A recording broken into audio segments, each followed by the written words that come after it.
Hello guys, ಇವತ್ತು ಫ್ಲಿಪ್ಕಾರ್ಟ್ ಇಂದ ಒಂದು ಸ್ಟೋರೇಜ್ ಬಾಕ್ಸ್ ನ ತರಿಸಿದ್ದೆ. ಸೊ ಇದು ಜಸ್ಟ್ ಇವಾಗ ತಾನೇ ಡೆಲಿವರಿ ಆಯ್ತು. ಸೊ ನಿಮ್ಗೆ ಶೇರ್ ಮಾಡ್ತೀನಿ ಹೇಗಿದೆ ಅಂತ ಅಂದ್ಬಿಟ್ಟು. ಗ್ಲಾಸ್ ಫಿನಿಶಿಂಗು, ಬಟ್ ಇದು ಗ್ಲಾಸ್ ಅಲ್ಲ, ಪ್ಲಾಸ್ಟಿಕ್, ಬಟ್ ಫುಡ್ ಗ್ರೇಡ್. 4 ತಗೊಂಡೆ. ಸೊ ಇದು ಇದೆ ಸೈಜು, ಇದು ಸೈಜು, ಇದು ಇದೆ. ತುಂಬಾ ಚೆನ್ನಾಗಿದೆ ಅಲ್ವಾ, ಕ್ಯೂಟ್ ಇದೆ. ನಂಗೆ ಇಷ್ಟ ಆಯ್ತು. ಕ್ಯೂಟಿಗೆ ತುಂಬಾ ಚೆನ್ನಾಗಿ ಕಾಣಿಸ್ತಿದೆ ಅಲ್ಲ. ಸೊ ಇದು ಒಂದು ಸೈಜು, ಇದು ಒಂದು ಸೈಜು, ಇದು ಒಂದು ಸೈಜು. ಸೊ ತುಂಬಾ ಕ್ಯೂಟಿ ಇದೆ ಅಲ್ಲ, ತುಂಬಾ ಚೆನ್ನಾಗಿದೆ. ನಂಗೆ ತುಂಬಾನೇ ಇಷ್ಟ ಆಯ್ತು. ನಿಮ್ಗೆ ಬೇಕು ಅಂತಂದ್ರೆ ಲಿಂಕ್ ನ ಡಿಸ್ಕ್ರಿಪ್ಷನ್ ಬಾಕ್ಸ್ ಅಲ್ಲಿ ಕೊಟ್ಟಿರ್ತೀನಿ, ಚೆಕ್ ಮಾಡಿ. ಓಕೆನಾ? Thank you so much. So ಎಲ್ಲರಿಗೂ ಅಷ್ಟೇ ಕಿಚನ್ ಚೆನ್ನಾಗಿದ್ರೆ ತುಂಬಾ ಇಷ್ಟ ಆಗುತ್ತೆ. ಅದು ಒಂಥರ ಪಾಸಿಟಿವ್ ವೈಬ್ಸ್ ಇರುತ್ತೆ ಚೆನ್ನಾಗಿ ಕಾಣಿಸ್ತಾ ಇದ್ರೆ. ಸೊ ಏನು ಅಡುಗೆ ಮಾಡೋದಕ್ಕೂ ಕೂಡ ನಮಗೆ ಒಂಥರ ಬೋರ್ ಅಂತ ಅನಿಸಲ್ಲ. ಸೊ ಅದಾದಮೇಲೆ ನಾನಿವಾಗ ಈ ವಿಡಿಯೋದಲ್ಲಿ ನಾನು ನಿಮ್ಗೆ ಶೇರ್ ಮಾಡ್ತೀನಿ ಕಿಚನ್ ಆರ್ಗನೈಸ್ ಮಾಡಿದ್ಮೇಲೆ ಯಾವ ಥರ ಕಾಣಿಸ್ತಿದೆ ಅನ್ನೋದನ್ನು. ಸೊ ತುಂಬಾ ಚೆನ್ನಾಗಿ ಕಾಣಿಸ್ತಿದೆ. ವಿಡಿಯೋ ಎಂಡಲ್ಲಿ ಶೇರ್ ಮಾಡ್ತೀನಿ, ಮಿಸ್ ಮಾಡಿದೆ ನೋಡಿ. ಸೊ ಇವತ್ತು ನಾನು ಮೆಂತ್ಯ ಬಾತ್ ಮಾಡೋಣ ಅಂತ ಒಂದು ಸಿಂಪಲ್ ಆಗಿ ಬ್ರೇಕ್ಫಾಸ್ಟ್ನ ಪ್ರಿಪೇರ್ ಮಾಡೋದನ್ನ ನಿಮ್ಮ ಜೊತೆ ಕೂಡ ಶೇರ್ ಮಾಡ್ತಾ ಇದ್ದೀನಿ. ಸೊ ಕಾಯಿ ಇರಲಿಲ್ಲ, ಕಾಯಿ ಆಲ್ಮೋಸ್ಟ್ ನಾನು ತುರಿದು ಇಟ್ಕೊತೀನಿ ಯಾವಾಗಲೂ ಕೂಡ. ಸೊ ಒಂದು ಅರ್ಧ ತುರ್ದ್ಕೊಳ್ಳೋಣ ಅಂತಂದ್ಬಿಟ್ಟು ತುರ್ಕೊಳ್ತಾ ಇದ್ದೀನಿ. ಸೊ ಕಾಯಿ ತುರಿಯೋದಿರುತ್ತಲ್ವ, ಅದರಲ್ಲಿ ತುರ್ಕೊಳ್ತಾ ಇದ್ದೀನಿ. ನೀವು ಬೇಕು ಅಂತಂದರೆ ಈಸಿ ಮೆಥಡಲ್ಲಿ ಕಾಯಿನ ಸುಳಿದ್ಬಿಟ್ಟು ಅಂದರೆ ಪೀಸ್ ಥರ ಮಾಡಿಕೊಂಡು ಒಂದ್ಸತಿ ಕೋರ್ಸಾಗಿ ಗ್ರೈಂಡ್ ಮಾಡಿಕೊಂಡು ಕೂಡ ಅದು ಕೂಡ ಚೆನ್ನಾಗಿರುತ್ತೆ. ಬಟ್ ನನಗೆ ಅದು ಅಷ್ಟೊಂದು ಇಷ್ಟ ಆಗಲ್ಲ. ಈಸಿ ಮೆಥಡ್ ಬೇಕು ಅಂದರೆ ಫಾಲೋ ಮಾಡಿ. ಸಿಂಪಲ್ಲಾಗಿ ನಾನು ಯಾವ ರೀತಿ ಮಾಡ್ತೀನಿ ಮೆಂತ್ಯ ಬಾತ್ನ ಅನ್ನೋದನ್ನ ಶೇರ್ ಮಾಡ್ತಾ ಇದ್ದೀನಿ. ಸೊ ಇಲ್ಲಿ ಬಂದು ಚಕ್ಕೆ, ಲವಂಗ, ಪೆಪ್ಪರು ಮತ್ತು ಸೋಂಪು, ಏಲಕ್ಕಿ, ಆಮೇಲೆ ಕೆಲವೊಂದು ಸ್ಪೈಸಸ್ ಇರುತ್ತಲ್ಲ ಅದು. ಸೊ ನಮ್ಗೆ ಗೊತ್ತೇ ಇರಲ್ಲ ಏನು ಅದ್ರ ಹೆಸರೇ ಗೊತ್ತಿರಲ್ಲ. ಸೊ ಹಾಕ್ತಿರ್ತೀವಿ ಅಷ್ಟೇ. ಸ್ಪೈಸಸ್ ತುಂಬಾ ಒಳ್ಳೇದಲ್ವಾ ಅಂತ ಅಂದ್ಬಿಟ್ಟು. ಈಗ ಚಳಿಗಾಲಕ್ಕಂತೂ ಬಾಡಿನ ಹೀಟಾಗಿಟ್ಟಿರುತ್ತೆ.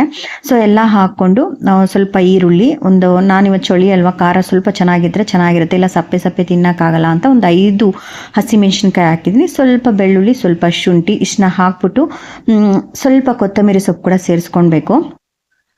ಆಮೇಲೆ ಸ್ವಲ್ಪ 1 ಹಿಡಿಯಷ್ಟು ಪುದೀನ ಸೊಪ್ಪು ಇದಕ್ಕೆ ಒಂಥರ ಎಕ್ಸ್ಟ್ರಾ ಫ್ಲೇವರ್ ಕೊಡುತ್ತೆ ಅಂತಲೇ ಹೇಳ್ಬೋದು. ತುಂಬ ಚೆನ್ನಾಗಿರುತ್ತೆ. ಇವಾಗಂತೂ ಸೊಪ್ಪುಗಳು ಫ್ರೆಶ್ ಆಗಿ ಸಿಗುತ್ತೆ, ಮಿಸ್ ಮಾಡದೆ ಎಲ್ಲಾನು ಕೂಡ ಸೇರಿಸ್ಕೊಳ್ಳಿ, ತುಂಬ ಚೆನ್ನಾಗಿರುತ್ತೆ. ಸೊ ಪುದೀನ ಆದಮೇಲೆ ಒಂದು ಚಿಕ್ಕ ಕಪ್ಪಷ್ಟು ಫ್ರೆಶ್ ಆಗಿ ತುರಿದಿರುವಂಥ ಕಾಯಿ ತುರಿನ ಹಾಕ್ಕೊಳ್ತಾ ಇದ್ದೀನಿ. ಸೊ ಇದಕ್ಕೆ ಕೊಬ್ಬರಿ ಕೂಡ ಹಾಕೊಂಡು ಮಾಡ್ಕೋಬೋದು, ತುಂಬಾ ಟೇಸ್ಟಿಯಾಗಿರುತ್ತೆ. ಅದೊಂಥರ ಡಿಫ್ರೆಂಟ್ ಫ್ಲೇವರ್ ಇರುತ್ತೆ. ಹಸಿಕಾಯಿ ತುರಿ ಹಾಕಿದ್ರೆ ಅದೊಂಥರ ಡಿಫ್ರೆಂಟ್ ಫ್ಲೇವರು. ಸೊ ಇದಾದಮೇಲೆ ಜಾಸ್ತಿ ನುಣ್ಣಗೇನು ಪೇಸ್ಟ್ ಬೇಡ, ಸ್ವಲ್ಪ ರಫ್ ಆಗಿ ಪೇಸ್ಟ್ ಮಾಡಿಕೊಂಡ್ರೆ ನಡೆಯುತ್ತೆ.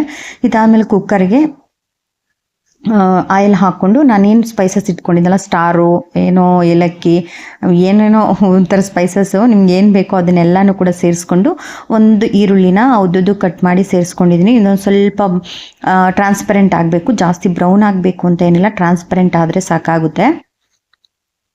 ಸ್ವಲ್ಪ ನೀಟಾಗಿ ಫ್ರೈ ಮಾಡ್ಕೊಂಡಿದ್ದಾದಮೇಲೆ ನಾವೇನು ರುಬ್ಬಿಟ್ಕೊಂಡಿರೋಂಥ ಮಸಾಲ ಇರುತ್ತಲ್ಲ ಅದನ್ನು ಫುಲ್ ಸೇರಿಸ್ಕೊಳ್ಳೋಣ. ಇದಕ್ಕೆ ಜಾಸ್ತಿ ನುಣ್ಣಗಿದ್ರೂ ಚೆನ್ನಾಗಿರುತ್ತೆ, ತರಿಯಾಗಿದ್ರೂ ಕೂಡ ಚೆನ್ನಾಗಿರುತ್ತೆ. ಸೊ ನೀಟಾಗಿ ಹಸಿ ಸ್ಮೆಲ್ ಎಲ್ಲನೂ ಕೂಡ ಹಸಿದೇ ನಾವು ಫ್ರೈ ಮಾಡ್ಕೊಂಡಿರೋದ್ರಿಂದ ಹಸಿ ಸ್ಮೆಲ್ ಹೋಗೋವರೆಗೂ ನೀಟಾಗಿ ಫ್ರೈ ಮಾಡಿಕೊಂಡು ಮೇಲೆ ಆಯಿಲ್ ತೇಲ್ ಬರಬೇಕು. ಇಲ್ಲ ಅಂತಂದರೆ ಅಷ್ಟೊಂದು ಟೇಸ್ಟ್ ಅಂತ ಅನಿಸಲ್ಲ. ಸೊ ಈಗ ಸ್ವಲ್ಪ ಕಲರ್ಗೋಸ್ಕರ ಅರಿಶಿನ ಪೌಡರ್ನ ಸೇರಿಸ್ಕೊಳ್ಳೋಣ. ಅದನ್ನು ಕೂಡ ನೀಟಾಗಿ ಮಿಕ್ಸ್ ಮಾಡಿಕೊಂಡು ಒಳ್ಳೆ ಬ್ರೇಕ್ಫಾಸ್ಟ್ ಅಂತಲೇ ಹೇಳ್ಬೋದು. ಮಕ್ಕಳು ಸೊಪ್ಪು ಸಾರು ಎಲ್ಲ ತಿನ್ನೋದಕ್ಕೆ ಇಷ್ಟಪಡಲ್ಲ. ಸೊ ಆವಾಗ ಈ ಥರ ಮೆಂತ್ಯ ಸೊಪ್ಪು ಬಾತು ಆ ಥರ ಮಾಡಿದಾಗ ಮಕ್ಕಳಿಗೆ ತುಂಬಾ ಒಳ್ಳೆಯದು, ಬೋನ್ಸ್ ಹೆಲ್ತ್ಗಂತೂ ತುಂಬಾ ಒಳ್ಳೆಯದು. ಸೊ ಒಂದು ಚಿಕ್ಕ ಟೊಮೊಟೊನ ಕಟ್ ಮಾಡಿ ಅದನ್ನು ಕೂಡ ಸೇರಿಸ್ಕೊಳ್ತಾ ಇದ್ದೀನಿ. ಸೊ ನೀಟಾಗಿ ಮಿಕ್ಸ್ ಮಾಡಾದ್ಮೇಲೆ ನಾವೇನು ಕ್ಲೀನಾಗಿ ವಾಶ್ ಮಾಡಿ ಇಟ್ಕೊಂಡಿರುವಂಥ ಮೆಂತ್ಯ ಸೊಪ್ಪು ಒಂದು ಕಟ್ಟಲ್ಲಿ 1/4 ಭಾಗದಷ್ಟು ನಾನು ಇದಕ್ಕೆ ಸೇರಿಸ್ಕೊಳ್ತಾ ಇದ್ದೀನಿ. ನೀವು ಎಷ್ಟು ಸೊಪ್ಪು ಹಾಕ್ತೀರಾ ಅದು 1/4 ಭಾಗದಷ್ಟು 10% ಆಗ್ಬಿಟ್ಟಿರುತ್ತೆ. ಒಂದು 50% ಹಾಕಿದ್ರೆ 10% ಆಗಿರುತ್ತೆ. ಆಲ್ಮೋಸ್ಟ್ ಎಲ್ಲರಿಗೂ ಗೊತ್ತಿರುತ್ತೆ ಸೊಪ್ಪು ಕತೆ. ಸೊ ನೀಟಾಗಿ ವಾಶ್ ಮಾಡಿ ಇಟ್ಕೊಂಡಿದ್ದಾದ್ಮೇಲೆ ನಿಮ್ಗೆ ಬೇಕು ಅಂತಂದರೆ ಕಟ್ ಮಾಡಿ ಹಾಕೊಬೋದು. ನನಗೆ ಕಟ್ ಮಾಡೋದು ಬೇಡ ಅಂತ ಅನ್ನಿಸ್ತು. ಸ್ವಲ್ಪ ಕಹಿ ಅನ್ನಿಸ್ತಾ ಇರುತ್ತೆ, ಯಾಕಂದರೆ ಅದರಲ್ಲಿರುವಂಥ ರಸ ಬಿಟ್ಕೊಳ್ಳುತ್ತೆ. ಸೊ ಅದರಿಂದ ಸೊ ಇದು ಸ್ವಲ್ಪ ದಪ್ಪ ಇದೆ, ಸಣ್ಣ ಇರುವಂಥ ನಾಟಿ ಟೈಪಲ್ಲಿ ಬರುತ್ತೆ. ಅದು ತುಂಬಾ ಟೇಸ್ಟ್ ಕೊಡುತ್ತೆ ಮೆಂತ್ಯ ಬಾತ್ಗೆ. ಸೊ ಸೊಪ್ಪು ಹಾಕಿದ್ಮೇಲೆ ನೋಡಿ ಎಷ್ಟು ಸಾಫ್ಟಾಗಿ ಆಯಿತು, ಇಷ್ಟ ಆಯಿತು. ಸೊ ಅದನ್ನೆಲ್ಲ ನೀಟಾಗಿ ಮಿಕ್ಸ್ ಮಾಡಿಕೊಂಡು ಸೈಡಲ್ಲೆಲ್ಲ ಆಯಿಲ್ ತೇಲ್ ಬರಬೇಕು, ಅಲ್ಲಿವರೆಗೂ ನೀಟಾಗಿ ಫ್ರೈ ಮಾಡ್ಕೊಬೇಕು. ಈಗ ರುಚಿಗೆ ತಕ್ಕಷ್ಟು ಸಾಲ್ಟ್ನ ಆ್ಯಡ್ ಮಾಡೋಣ. ಸಾಲ್ಟ್ ಆ್ಯಡ್ ಮಾಡಿ ಒಂದು ಸ್ವಲ್ಪ ನೀಟಾಗಿ ಮಿಕ್ಸ್ ಮಾಡ್ಕೊಳ್ಳೋಣ. ನೀವು ಬೇಕು ಅಂದರೆ ಧನಿಯಾ ಪೌಡರ್ ಕೂಡ ಸೇರಿಸ್ಕೊಬೋದು, ಜೀರಿಗೆ ಪೌಡರ್ ಸೇರಿಸ್ಕೊಬೋದು, ಅದು ಒಂಥರ ಡಿಫ್ರೆಂಟ್ ಫ್ಲೇವರ್ಸ್ ಇರುತ್ತೆ. ಸೊ ನೀಟಾಗಿ ಮಿಕ್ಸ್ ಮಾಡ್ಕೊಂಡ್ವಿ ಸಾಲ್ಟ್ ಹಾಕಿದ್ಮೇಲೆ. ಸ್ವಲ್ಪ ಹೊತ್ತು ಒಂದಾದಮೇಲೆ ನಾನು ಅಕ್ಕಿನ ತೊಳೆದು ಒಂದು 10 to 15 ಮಿನಿಟ್ಸಲ್ಲಿ ನೆನೆಸಿಟ್ಕೊಂಡಿದ್ದೆ. ಒಂದೇ ಸತಿ ಹಾಕ್ಬಿಡ್ತೀನಿ. ಹಾಕ್ಬಿಟ್ಟು ನೀಟಾಗಿ ಮಿಕ್ಸ್ ಮಾಡಿಕೊಂಡು ಇನ್ನೊಂದು ಸತಿ ಉಪ್ಪೆಲ್ಲ ಚೆಕ್ ಮಾಡ್ಕೊಳ್ತೀನಿ. ಸೊ ಮೇಲ್ಗಡೆ ಒಂದು ಸ್ವಲ್ಪ 1 ಸ್ಪೂನಷ್ಟು ತುಪ್ಪ ಸೇರಿಸ್ಕೊಂಡ್ರೆ ತುಂಬ ಚೆನ್ನಾಗಿರುತ್ತೆ ಟೇಸ್ಟು. ಸೊ ಕುಕ್ಕರ್ ಮುಚ್ಚಳ ಮುಚ್ಚಿ ಒಂದು 2 ವಿಸಿಲ್ ತೊಗೊಳ್ತೀನಿ ನಾನು. ಸ್ವಲ್ಪ ಬಿಡಿ ಬಿಡಿಯಾಗಿ ರೆಡಿ ಆಗಿರುತ್ತೆ. ಸೊ ಫೈನಲಿ ರೆಡಿ ಆಯಿತು. ಒಳ್ಳೆ ಸೂಪರ್ ಆಗಿರುವಂಥ ಬ್ರೇಕ್ಫಾಸ್ಟ್ ಅಂತ ಹೇಳ್ಬೋದು. ತುಂಬ ಜನ ಇಷ್ಟಪಟ್ಟು ತಿನ್ನುವಂಥ ಬ್ರೇಕ್ಫಾಸ್ಟಲ್ಲಿ ಮೆಂತ್ಯ ಬಾತ್ ಅಂತೂ ಆಬ್ವಿಯಸ್ಲಿ ಇರುತ್ತೆ. ಅದು ಬಿಸಿ ಬಿಸಿ ಚಟ್ನಿ ಜೊತೆಗೆ ತಿಂದರೆ ಅಂತೂ ಎಷ್ಟು ಚೆನ್ನಾಗಿರುತ್ತೆ ಅಲ್ವಾ. ತುಂಬಾ ಚೆನ್ನಾಗಿರುತ್ತೆ. ಈ ಚಳಿಗೆ ನೀವು ಕೂಡ ಒಂದ್ಸತಿ ಟ್ರೈ ಮಾಡಿ, ತುಂಬಾ ಟೇಸ್ಟಿಯಾಗಿರುತ್ತೆ. ಸೊ ಒಂದ್ಸತಿ ಮಿಕ್ಸ್ ಮಾಡ್ಕೊಳ್ತಾ ಇದ್ದೀನಿ.